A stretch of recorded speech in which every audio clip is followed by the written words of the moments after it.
Dr. Sajid here again, talking about another fairly common condition, and that is asthma. Now, there are a number of questions that I'm asked about asthma, and I'm going to try and tackle each one of them. The first is what is asthma? So, asthma is a chronic condition where there is inflammation of the breathing tubes of the lungs that causes narrowing of these breathing tubes in the lungs and causes therefore cough and a certain degree of shortness of breath. The shortness of breath is of course the commonest reason, and that is when the child gets into a lot of difficulty, and that is when the child is brought to the doctor. Now, there are different types of asthma. Some people classify them as what is called nighttime asthma, which means it occurs only at night and may not be recognizable because there's only cough. Then there is the exercise-induced asthma, which means the child gets shortness of breath and cough only when he exercises, plays, or participates in sports. Or the third variety, which is allergic or seasonal, which means that when the weather changes or the temperature of the air around the child changes, then the child starts getting short of breath, and this is allergic asthma. Of course, you have to understand that infections, especially viral infections, play a role in triggering asthma. So these are what we call triggering events, or these are conditions that will cause an asthma attack to come. So is there a way to make a diagnosis? Your doctor takes a very careful history. He wants to know your family history. He also wants to know whether there are other allergic conditions in the family. For example, skin conditions, allergic rhinitis as we call it, which means runny nose, sneezing, etc., or if there is asthma in the family.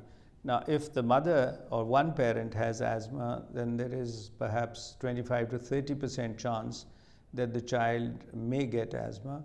If both parents have it, of course, then the chance increases to 50 to 60%. It may be milder, it may be more severe, but yes, it may occur. So after the physical exam, then they can do the testing. Of course, when they do the examination, they find that the breathing tubes have gone into a spasm, and you can hear a whistling sound, which is also called wheezing, and the child is short of breath. Now, there are some tests in older children above 6. You can do lung function tests, but very difficult to do before that. And sometimes high levels that show high levels of allergy, blood tests can also be done. So once you make a diagnosis, and most of the time this is possible easily if the child is older than 1 year of age. It is more difficult to make a diagnosis when the child is under that age, although asthma can occur at an earlier age also.